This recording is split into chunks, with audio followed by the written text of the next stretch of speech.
In today's video, I'm going to teach you how to draw arrows in chess.com, which is a fantastic tool for visualizing and improving your chess strategies. Whether you're analyzing your games or planning tactics, arrows can help clarify your next move. In this easy to follow tutorial, we'll take you through the steps you need to master this feature.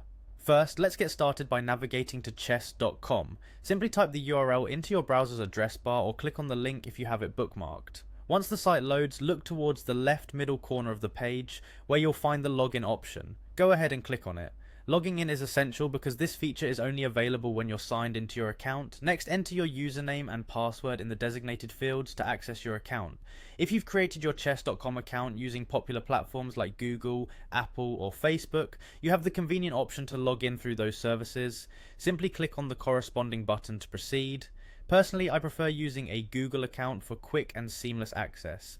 Just select the Google account you associated with your chess.com account and you'll be all set. Now that you're logged in, it's time to open a chessboard. Navigate your way to a board, and once it's open, you're ready to draw your arrows. To do this using your mouse, right click and then drag your cursor across the board. The direction in which you drag will determine the direction of the arrow. When you let go of the right mouse button, your arrow will appear. It's that simple. The point of the arrow will be where you originally let go of your mouse button, allowing for precision and accuracy in your visual annotations.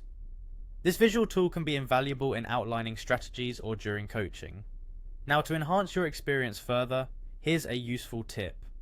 You can customize the color of your arrows based on the modifier key you hold down. For instance, holding the Ctrl key while you draw creates a red arrow. If you hold the Alt key, you'll get a blue arrow. Using the Shift key results in a green arrow, and naturally the default without any modifier key is yellow. This color coding system can be particularly useful if you're tracking multiple strategies at once, or if you prefer a certain color for certain moves. And there you have it, each step explained clearly and concisely.